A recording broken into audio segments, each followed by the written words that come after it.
Boa noite, sejam bem-vindos ao nosso encontro para tratar de relacionamento de casal. Relacionamento é um termo, um conceito extremamente caro, é um aspecto extremamente caro para a nossa existência, porque nós estamos nos relacionando o tempo todo. Mas quando isso se afunila no relacionamento de casal, isso tem aspectos que são específicos e que fazem o desafio ficar ainda muito maior do que já é qualquer relacionamento. Relacionamento de casal é uma faca de dois gumes, como cantaria Djavan, tanto engorda quanto mata, né? Mas alguém precisa tratar disso, né?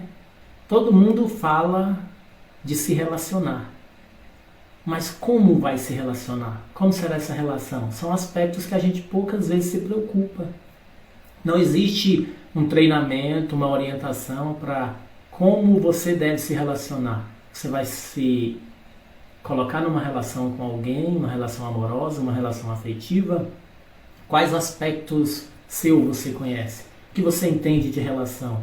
A gente vai para a vida meio cru nesses aspectos. E bate muita cabeça, e sofre, e se machuca, e faz sofrer, e machuca o outro.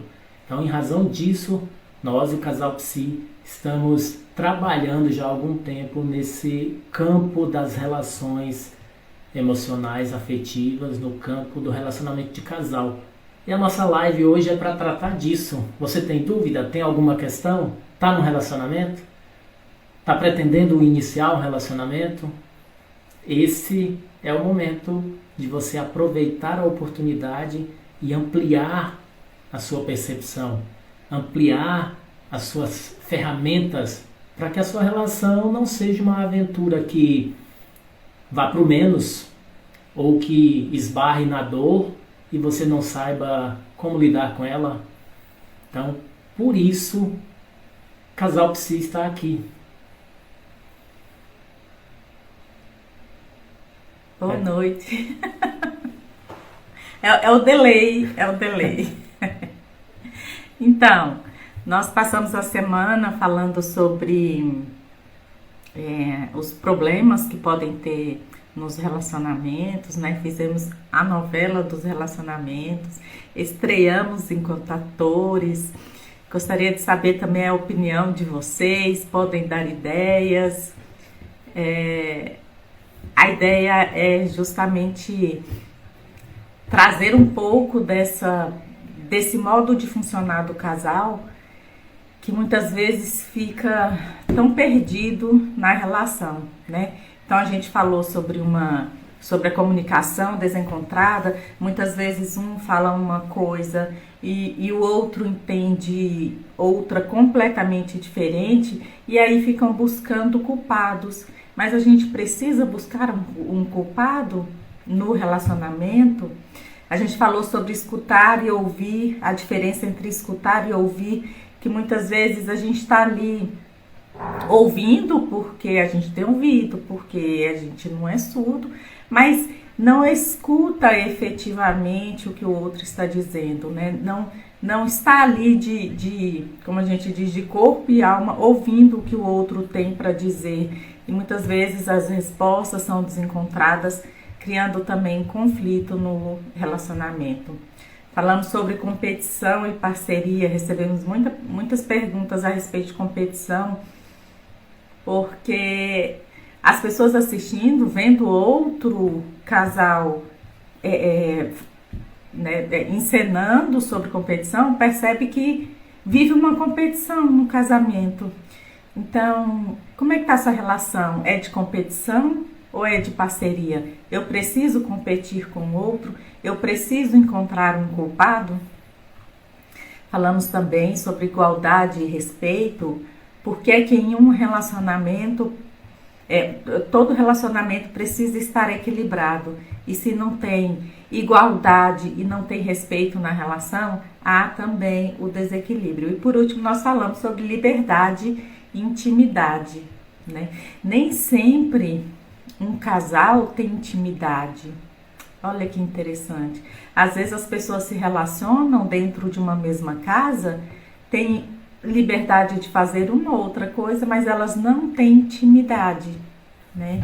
Então nós quisemos trazer essas questões para finalizá-las aqui na live sobre relacionamento, para que vocês perguntem, para que vocês compreendam que esses desencontros, esses problemas, eles passam por todas as relações, quer dizer, em todo relacionamento, não só de casal, podem haver esses desencontros. E aí, nós vamos começar falando um pouco sobre as fases do relacionamento. Você sabia que todo relacionamento tem suas fases? Ou será que não dá mais certo porque a paixão acabou? E a paixão acabar é ruim? Não necessariamente. Então, a primeira fase do relacionamento é essa fase da paixão, do encantamento, que tem muito estrógeno, tem muita dopamina, ocitocina, testosterona, né? Essa fase, ela é maravilhosa e a gente se entrega à paixão, se entrega ao relacionamento. Alguns psicólogos comparam ela com o que o consumo de entorpecentes faz no corpo. Libera uma série de hormônios e você tem aquela sensação de prazer.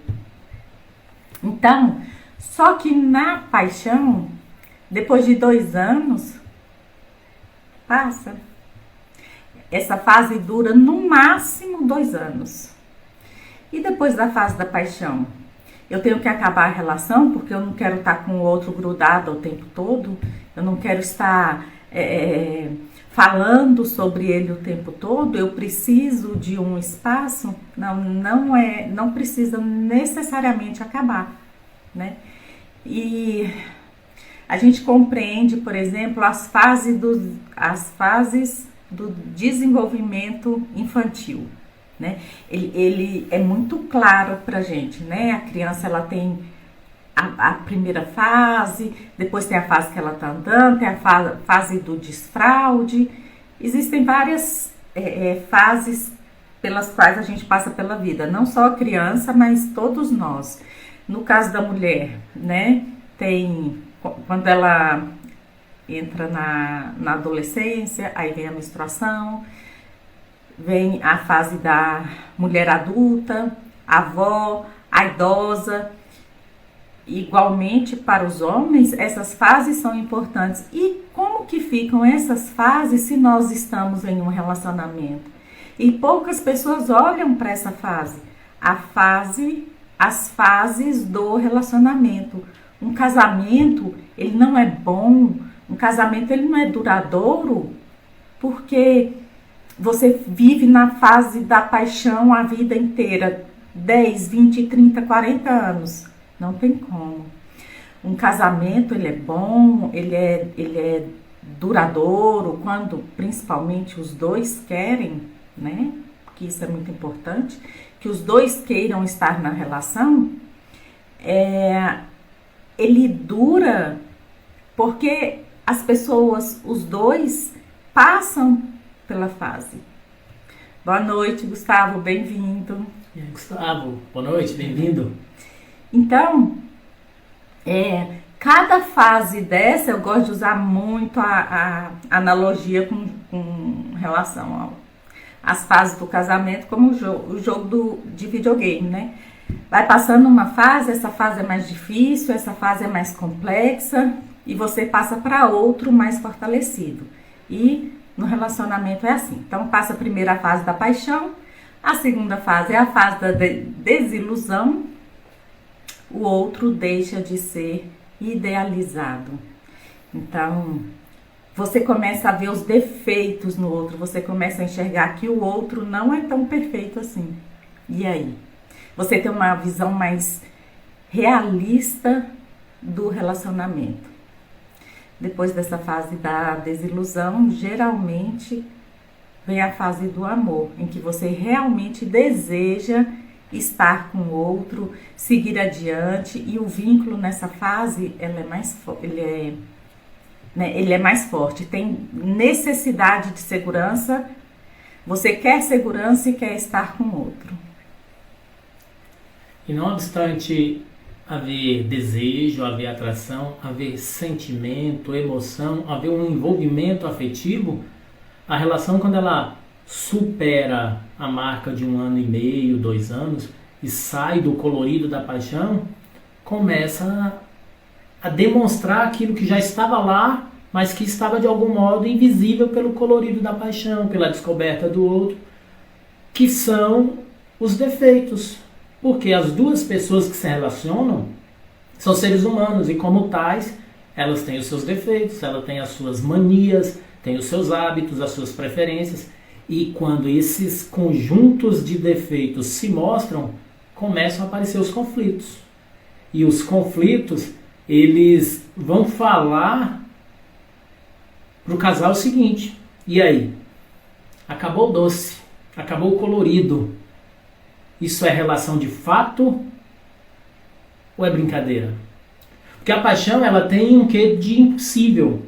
O que se busca na paixão, e isso é consenso entre os teóricos, entre os estudiosos dos afetos, o que se busca na paixão é menos a pessoa, o objeto da sua paixão, e mais a sensação que estar apaixonado proporciona. Quando esse efeito diminui, a paixão sai de cena ou diminui a sua presença e você olha para o outro tal como ele é. E aí, agora é relacionamento para valer ou o casal vai entrar na síndrome do Dom Juan? Ele vai procurar um outro objeto, ela vai procurar um outro objeto. Porque normalmente é o que tem acontecido. E a gente vai fracassando de relação em relação e cada vez que a gente passa por uma relação, ganha alguma experiência, mas ganha também algumas feridas, algumas cicatrizes, e as dores vão se amontoando. Então, cada nova relação, ela é herdeira desse conjunto de dores. Esses conflitos geram dores que não são resolvidas e que se acumulam. Então, cada nova relação, o poder de vincular-se à pessoa, superou-se o estado da paixão, entrou-se num estado de relação mais real, menos idealizada, a sua capacidade de se vincular a esse objeto fica mais frágil. E fica mais frágil por quê? Porque ela está impactada por um conjunto de relações fracassadas anteriores que deixou como legado dores e feridas. Então, quando o outro se mostra sem o filtro do estar apaixonado, ele dialoga muito mais com esse conjunto de dores do que com o seu interesse. Quando ela fala, o que ela fala já chega aqui filtrado pelo conjunto de dores.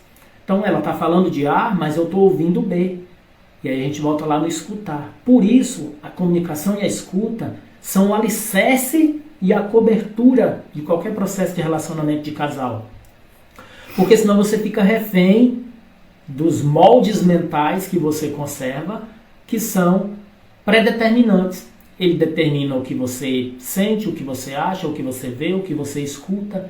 E isso te impede, te tira a possibilidade de olhar para a pessoa real com quem você está se relacionando.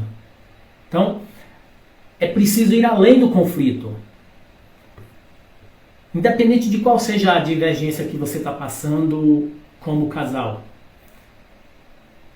Alguém perguntou aqui, essa história de que só o amor basta é o suficiente?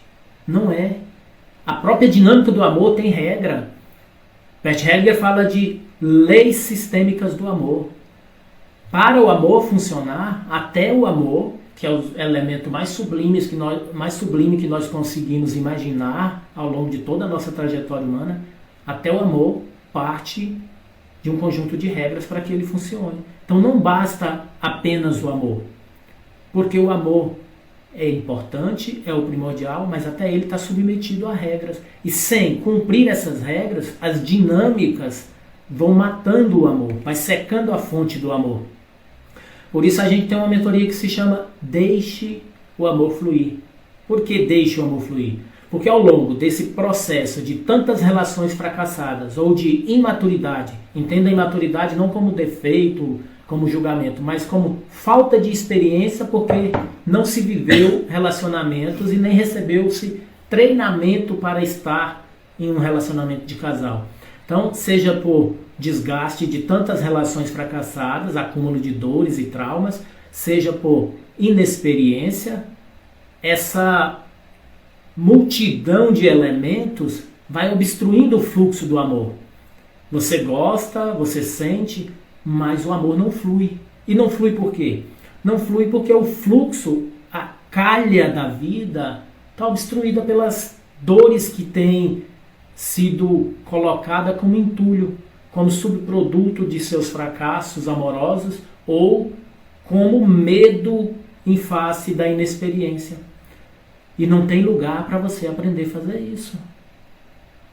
Todo mundo acha lindo, tá namorando, tem que casar, incentiva, principalmente nas famílias mais tradicionais. Todo mundo tem o casamento como meta, mais cedo ou mais tarde. Se não é o casamento, precisa estar em relação com alguém. Tá bom. E como é que eu faço isso? Porque o relacionamento, ele é muito bom.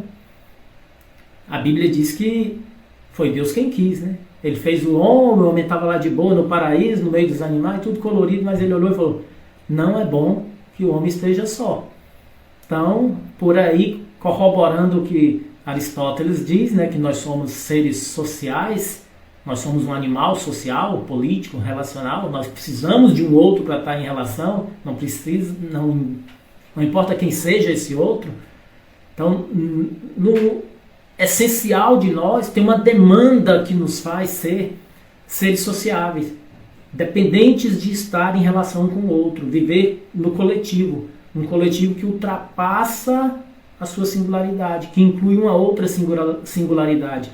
O relacionamento de casal é a experiência mais íntima, é quando você traz esse outro, de certo modo, para dentro de você. Mas como é que está a sua casa? Como é que você está trazendo esse outro para morar contigo se você não conhece a sua própria morada? Então a comunicação e a escuta, não o ouvir, porque ouvir, quem tem ouvido escuta, né? É parte da biologia do sistema corpóreo. Então, se você não tiver nenhuma deficiência no sistema auditivo, você ouve. Mas escutar é um processo, como nós já falamos, um processo que envolve o corpo todo, envolve o coração, envolve a dedicação e a vontade de ver o outro. Quando você faz isso, é suficiente? Não. Mas é um primeiro passo. É o alicerce, é a base. Como é que você vai estruturar o resto do edifício? Aí passa por outros fatores. Passa pelo desafio de diminuir a sua ignorância, diminuir a sua autoimportância e colocar-se com igualdade diante desse outro. Por todas essas deficiências que permeiam o processo de nos relacionarmos, a gente vai para a relação com uma ideia. A palavra ideal remete a uma ideia. O que é uma ideia? Ideia é uma projeção, é uma coisa concebida mentalmente, nasceu primeiro na mente e depois você tentou projetar ela, realizar ela no físico, no material. Beleza, estamos aqui no imaginar de como seria o par ideal para me relacionar, para formar um casal comigo ou para formar um casal contigo. Ou você já superou essa fase, você já vive uma relação. Quando a gente idealiza, a gente não idealiza de qualquer modo. A gente idealiza transferindo para esse ideal aquilo que de mais profundo tem dentro da gente. As nossas carências são projetadas aí. Carências que são estruturais, vêm desde a infância. Por isso, a psicanálise vai falar que quando a gente busca um outro para se relacionar, a menina busca o seu ideal masculino de pai e o homem busca o seu ideal feminino de mãe. Por quê? Porque são nossas experiências primárias de amor, de afeto, de troca. Só que nessa dinâmica começa a aparecer as arestas, os defeitos, os limites, as dores. E em muitos momentos o casal chega às vias do rompimento. E por que tantos casais se separam? Muitos casais se separam e não sabem responder essa questão. Eu não sei por que eu me separei. A gente escuta isso o tempo todo nas mentorias, nos atendimentos de casais. Então, como responder isso? Ou como não chegar a passar pela experiência da separação? Ou como não chegar à experiência traumática de um relacionamento tóxico, de um relacionamento que machuca? Só tem um caminho: investir no relacionamento. A gente investe em tudo. A gente se prepara para um monte de coisa, mas contraditoriamente, no aspecto do casal, no aspecto de formar parceria por uma vida inteira, a gente não recebe preparo. A gente não tem espaço para se preparar e vai se machucando e machucando outros ao longo da vida. Por quê? Por falta de um processo que nos prepare para a vida. Não importa o tipo da relação, o tipo do casal, importa que você esteja disposta a ir além do limite da sua ignorância, da sua inexperiência ou das dores que já se colocaram nas dinâmicas do seu relacionamento. Sim, e o que acontece? Nós não somos ensinados a lidar com as emoções, né? Raras crianças são acolhidas nas suas emoções.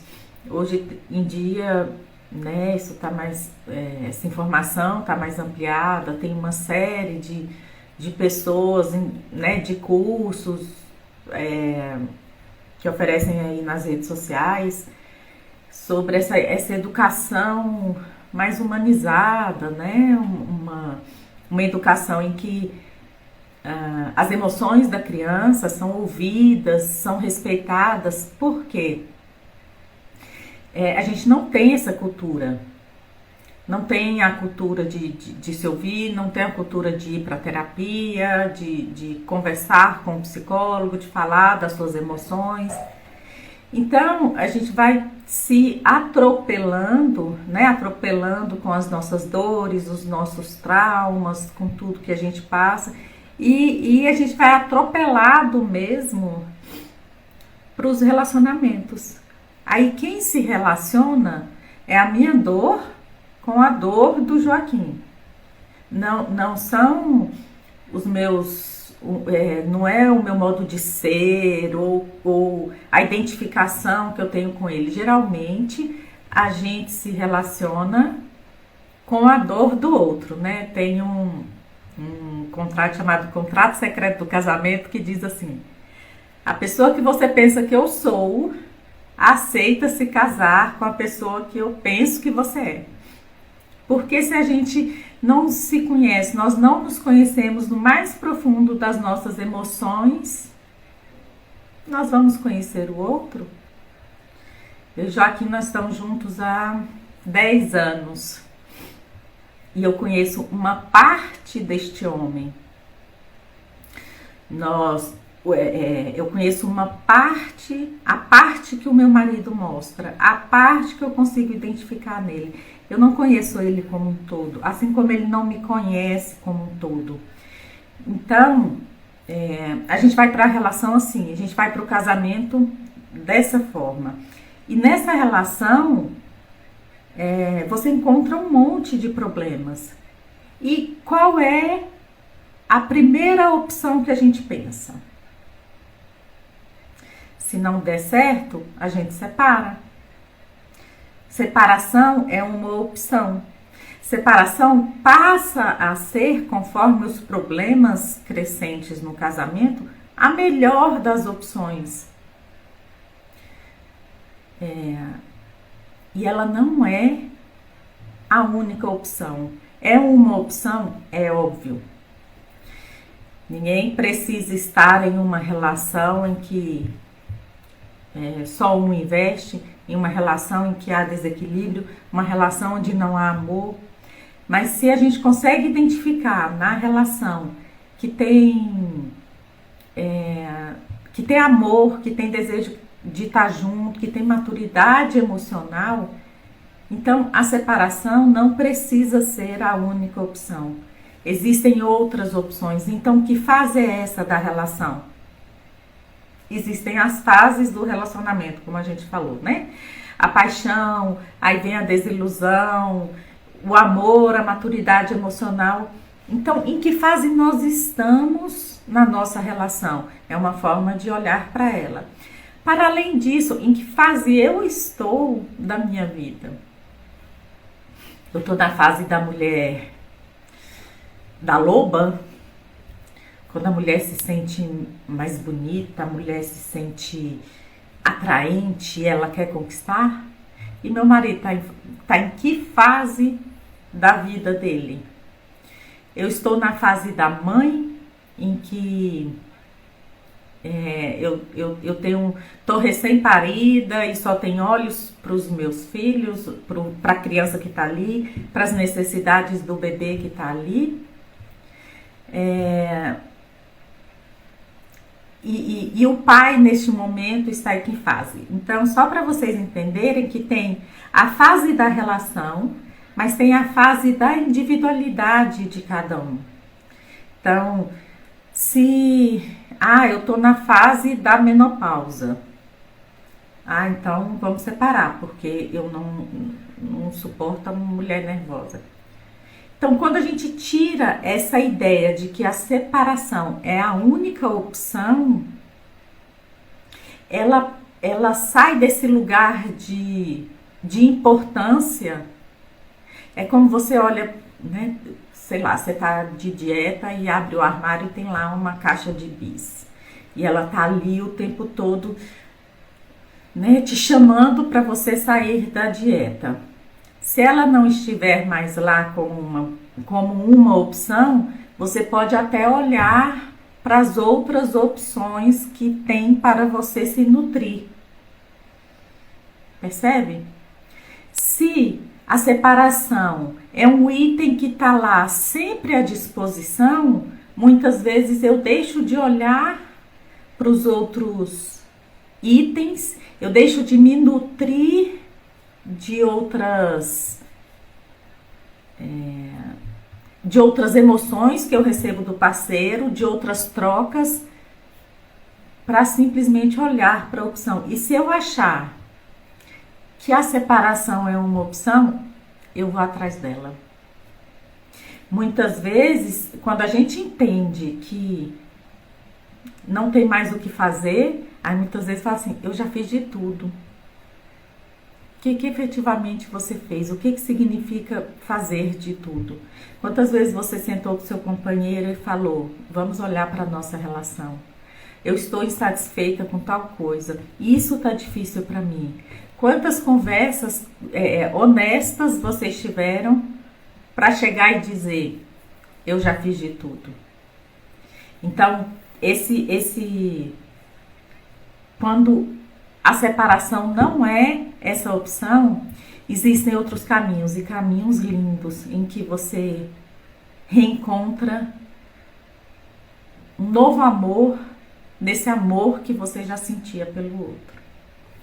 Vitor está perguntando, a desilusão é fruto da maturidade no relacionamento? Sim.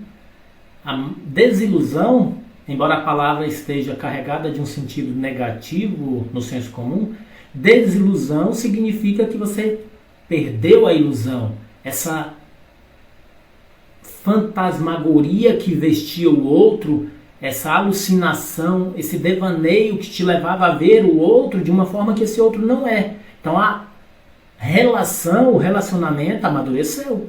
Você perdeu algo que, embora pudesse no foro íntimo, na sua experiência particular, ter um gosto adocicado, que é o da paixão, quando você perde essa ilusão, quando você se desilude, você começa a olhar o outro tal qual esse outro é, ou pelo menos com mais proximidade do que ele é de fato. Aí você tem uma chance real de superar a ilusão e entrar numa dinâmica mais verdadeira que vai te conduzir do estado de paixão para o estado de amor. Porque a gente romantiza muito o amor.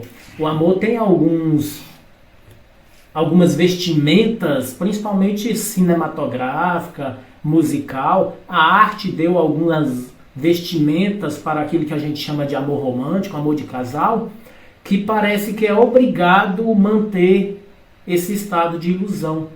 Só que esse estado de ilusão, ele tem irremediavelmente data de validade. Ele é criado por uma série de expectativas, uma série de transferências, uma série de ilusões que nós criamos e projetamos na pessoa com quem estamos em relação.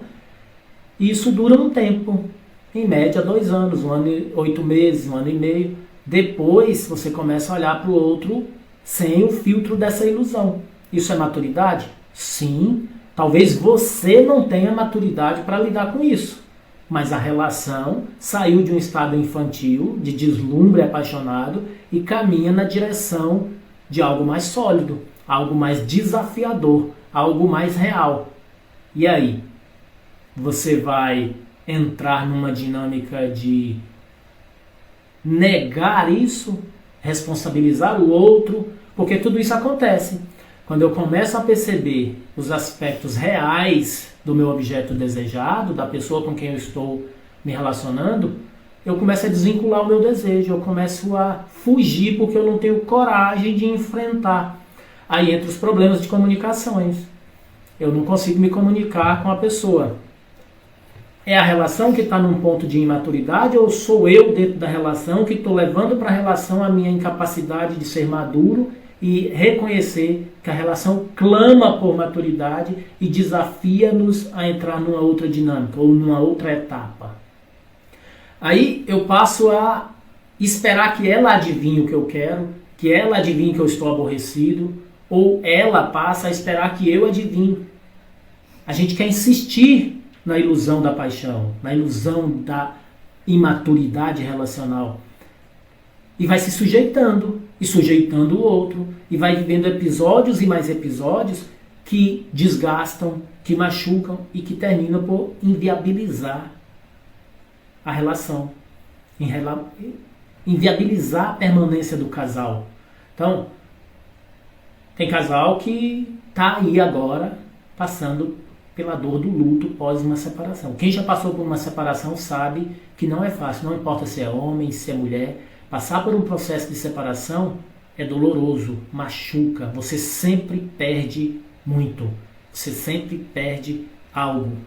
E isso machuca, isso te transforma, às vezes para melhor, às vezes para pior, depende da situação que cada um está passando por ela.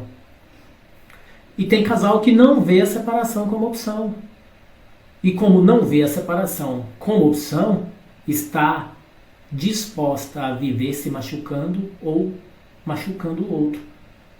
E aí entra as infidelidades, as relações extraconjugais. Eu não me separo, mas também não consigo me relacionar com essa pessoa real, porque eu preciso da paixão.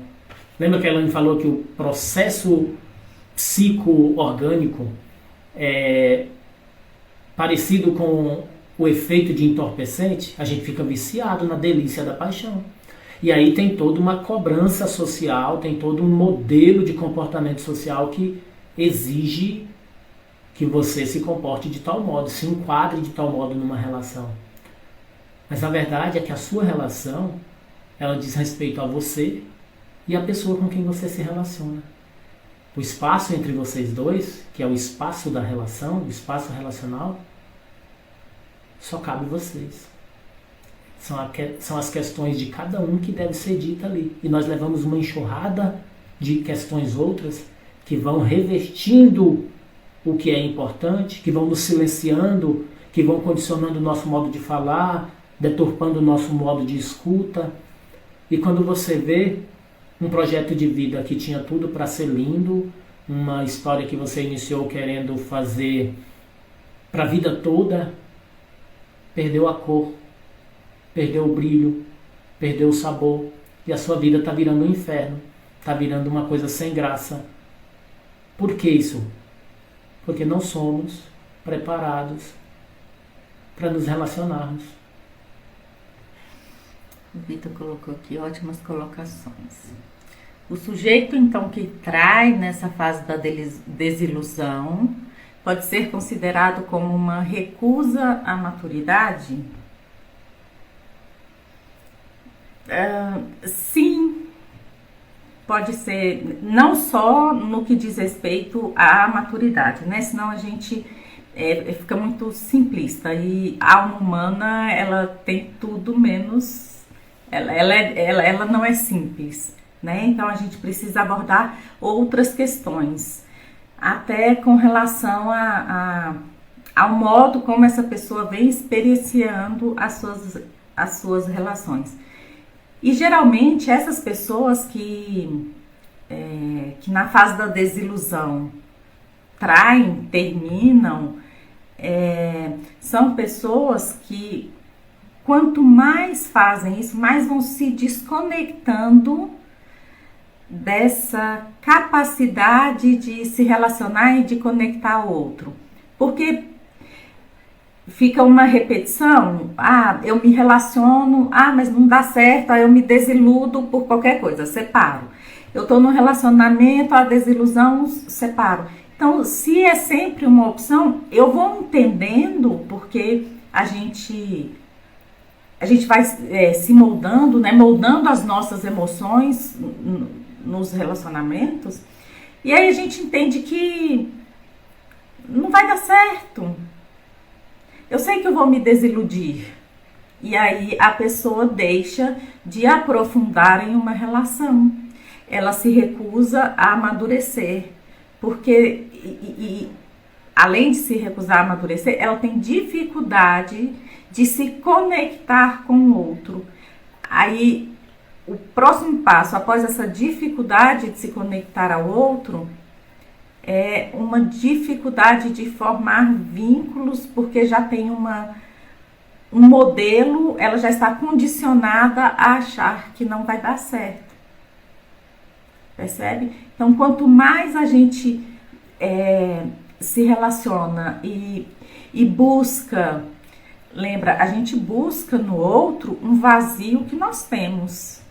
O outro que a gente se identifica e quer se relacionar com ele, muitas vezes a gente vê como aquele que preenche um vazio que está em nós.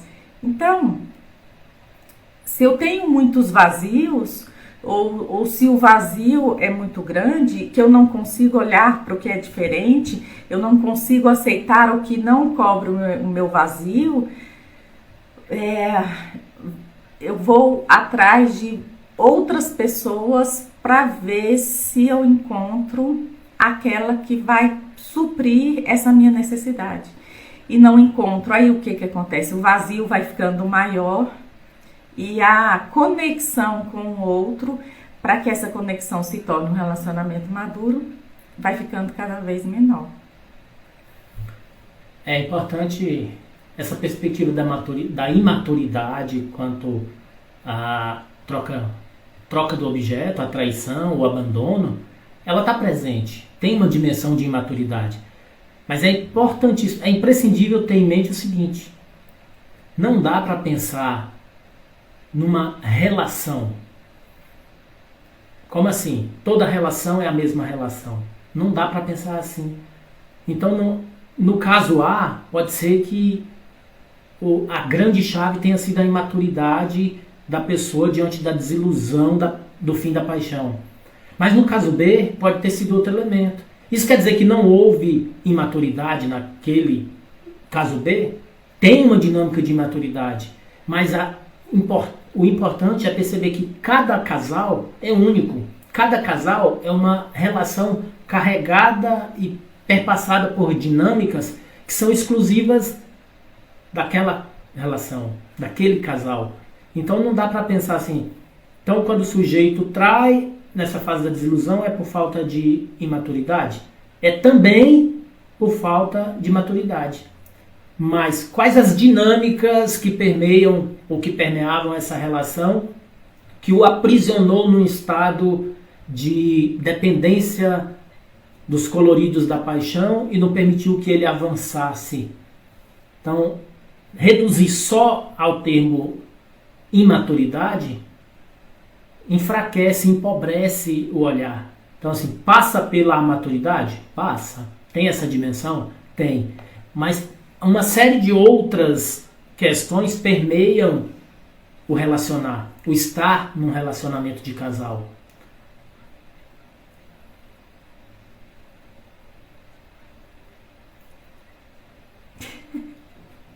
Mais alguma pergunta? É tanta coisa para dizer, né? É tanta coisa para perguntar.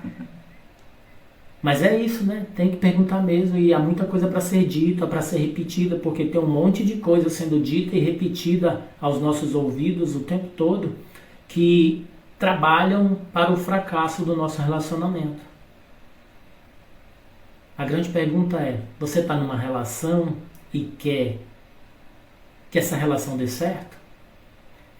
Quer que essa relação seja o grande sucesso da sua vida? Porque se a sua relação de casal, a sua relação amorosa é um sucesso, você tem base para dilatar esse sucesso para outros campos da sua vida. Se a sua relação de casal é um fracasso, ou está doente, ou está caminhando para o fracasso, isso também reflete nos outros campos da sua vida. Você vai passar por ansiedade, por medo. Todos os fantasmas que habitam os calabouços do seu psiquismo vão achar aí uma porta para te assombrar. Você vai sofrer e vai fazer sofrer. Sim. Vamos responder algumas perguntas, então. A primeira já foi. Algum livro para ajudar na comunicação? Quando nós falamos sobre comunicação desencontrada na relação.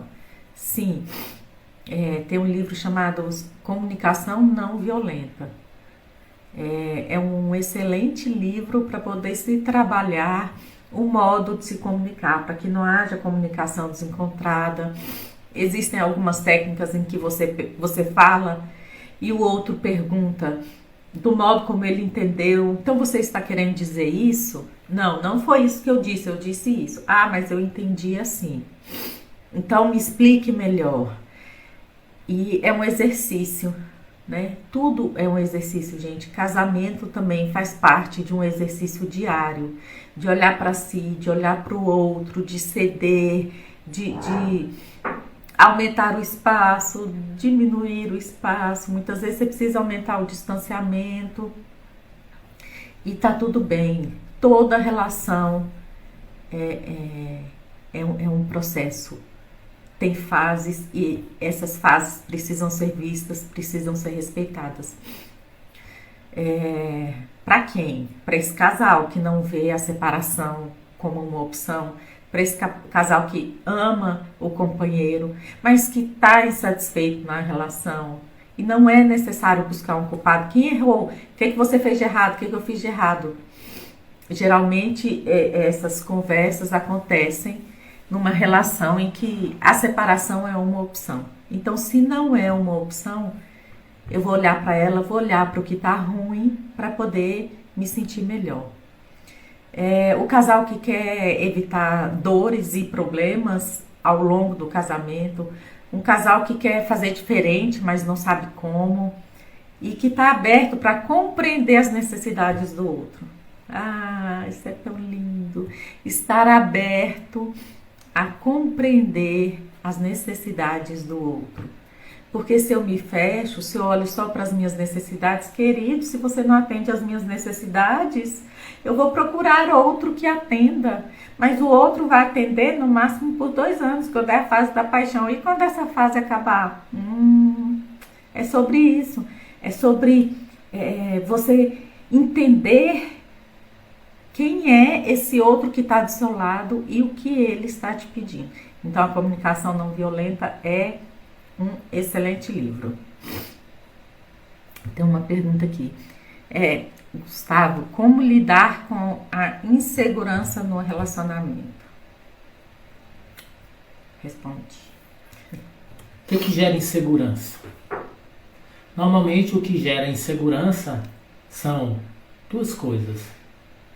Os traumas ou as heranças, as dinâmicas carregadas por heranças de vivências que você passou por elas e não resolveu no âmbito interno. Não era que não resolveu com a outra pessoa, não resolveu no âmbito interno.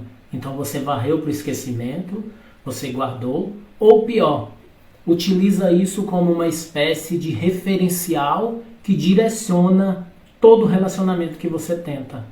Só que isso condiciona o seu pensamento. E quando você está com o pensamento e a emoção afinada nesse diapasão das experiências negativas que você fez, que você viveu, que você guardou, você vai repeti-las como que automaticamente, porque inconscientemente você começa a criar um cenário propício para que a nova experiência repita aquilo que você já passou, seja machucando ou sendo machucado. O outro aspecto é a não entrega. Quando você não entrega-se de verdade, totalmente numa relação, quando você guarda segredos, isso quer dizer que parte de você não está investido, parte da sua libido, da sua energia relacional não está entregue a outra pessoa. Então você entrega-se pela metade. Então você fica triangulando. Você guarda uma parte de si para um plano B, para uma situação na qual você não vai se sentir tão inseguro porque você tem uma porta para poder fugir quando a situação sair exatamente como você disse que ia sair. E a nossa mente ela é tão extraordinária que você segue esses padrões mentais, esses padrões referenciais e fala assim, acho que essa relação não vai dar certo, porque isso, porque aquilo. Aí e vai fazendo as coisas inconscientemente. Quando a relação terminou, eu sabia que não ia dar certo, falei que não ia dar certo. Você trabalhou para que não desse certo, você só não observou. Mas como você opera num padrão pré-fabricado, pré-determinado, a sua mente te conduz a essa repetição. Então a insegurança está ligada a essa repetição de padrão e a essa incapacidade de entrega. E como é que eu lido com esses padrões e com essa reserva?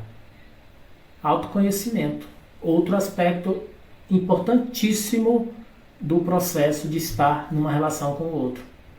Se você se conhece, se você sabe o que você quer, então você está preparado para fazer o que a relação requer. Porque toda relação é uma troca. Você põe algo, você espera receber algo. A pessoa recebe algo que você coloca e te devolve algo. Então há uma permuta.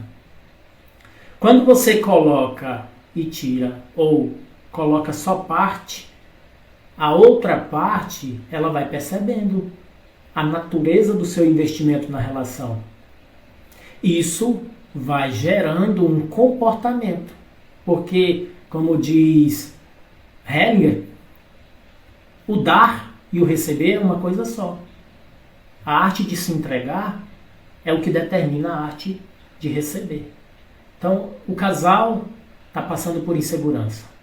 Ele está inseguro, ela está insegura. Tem dinâmicas repetitivas, tem padrões se repetindo de experiências passadas e tem parte da relação que não está sendo entregue, tem troca que está sendo insuficiente.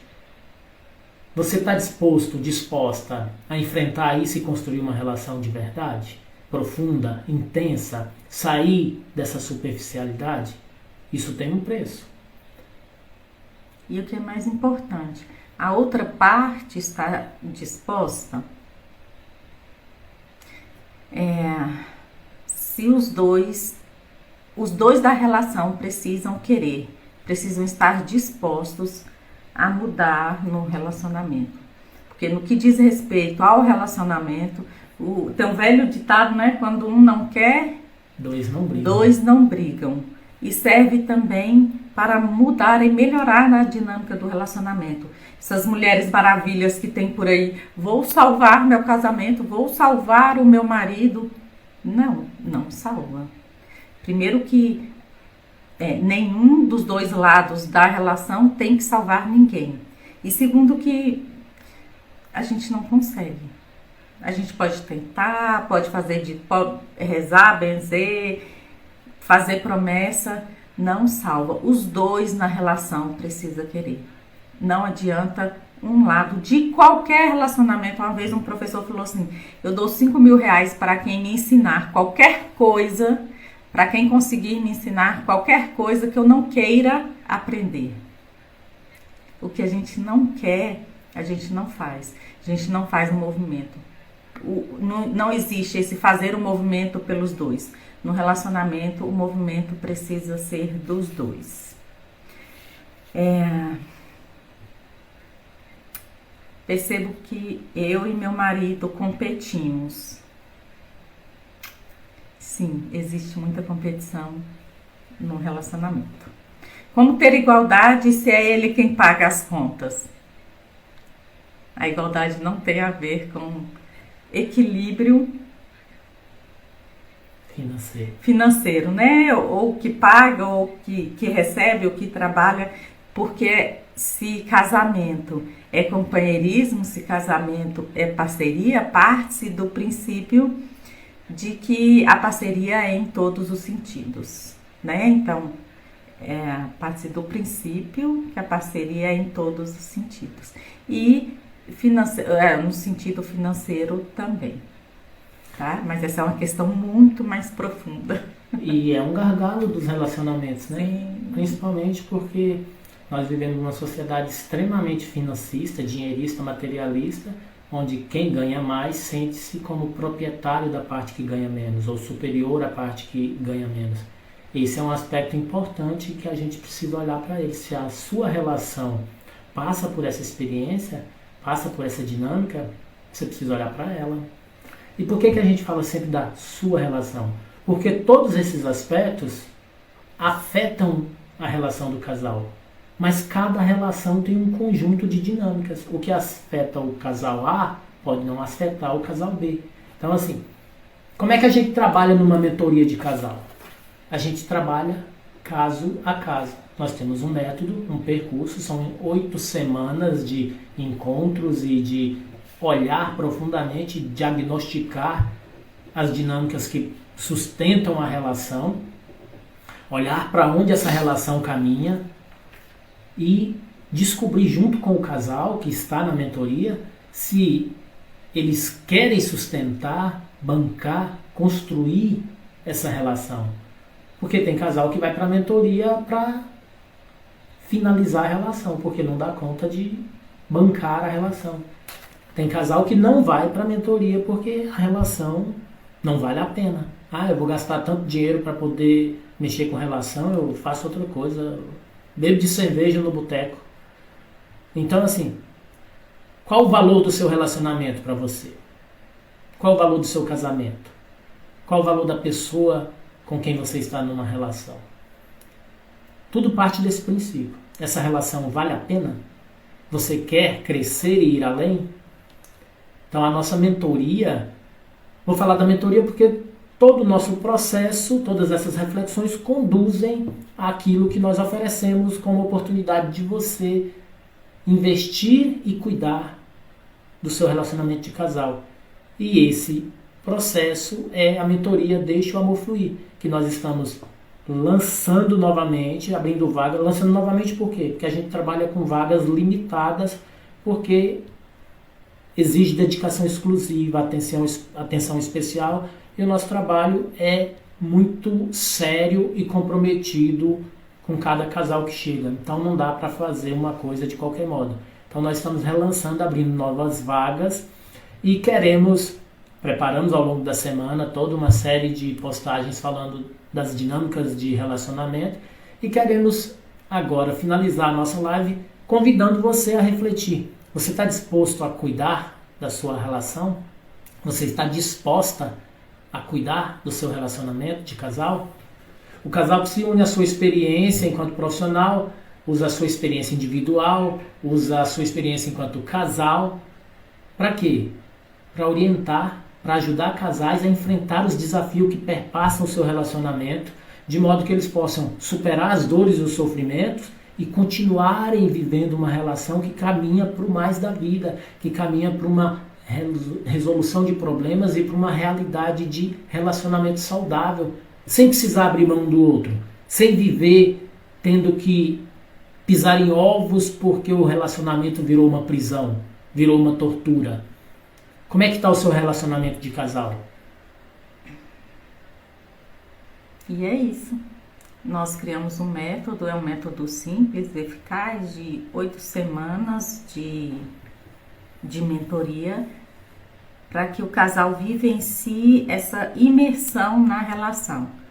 A mentoria, ela pode ser presencial ou online, geralmente é online, e são poucas vagas porque é individual. Nós trabalhamos com outras mentorias em que a gente trabalha em grupo, com mulheres, com adolescentes, mas a mentoria de casal, que é nossa, como é que fala aquilo? A menina dos olhos, ela é individual e é onde nós somos muito bons.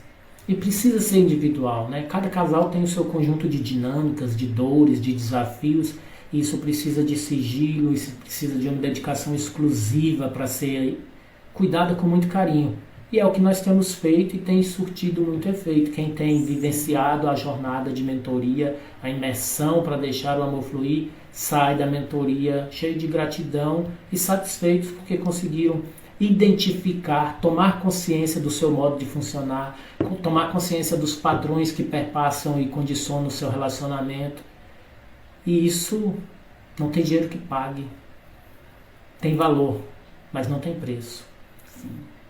Quer dizer, tem um preço, né? Porque a gente trabalha e precisa sobreviver. Mas é um preço que cabe no bolso do casal.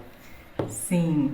E aí, só para finalizar, nós temos o link aí na bio, né, do Casal Psi. Quem tiver interesse, entre em contato. São poucas vagas. E qualquer dúvida que tiver, pode entrar pelo link que vai direto no WhatsApp. E se você não precisa, mas conhece alguém que precisa, recomenda, fala do Casal Psi, fala do nosso trabalho. Nós estamos aí ampliando o nosso leque de ação. Se você não é casal, mas é mulher, está com o seu feminino ferido, doente, temos uma abordagem para cuidar do seu feminino ferido. Então, converse com o Casal Psi, acompanhe o nosso trabalho, siga conosco, você só tem a ganhar. Nós temos oferecido conteúdo gratuito, vamos continuar oferecendo lives, aulas, e cada pessoa tem o seu momento, a sua condição e tem o tipo de demanda. Não é porque você não cabe agora no Deixe o Amor Fluir para casais que talvez você não caiba em uma outra experiência, uma outra jornada de desenvolvimento. Entre em contato conosco, clique aí no link da bio que você vai ser direcionado para o contato do Casal Psi e nós teremos o maior prazer de caminhar com você na sua jornada de autoconhecimento, de autotransformação, no seu processo de deixar-se guiar na sua experiência de relacionamento. É isso, pessoal. Boa noite. Muito, muito obrigada pela presença de vocês. Tchau, tchau.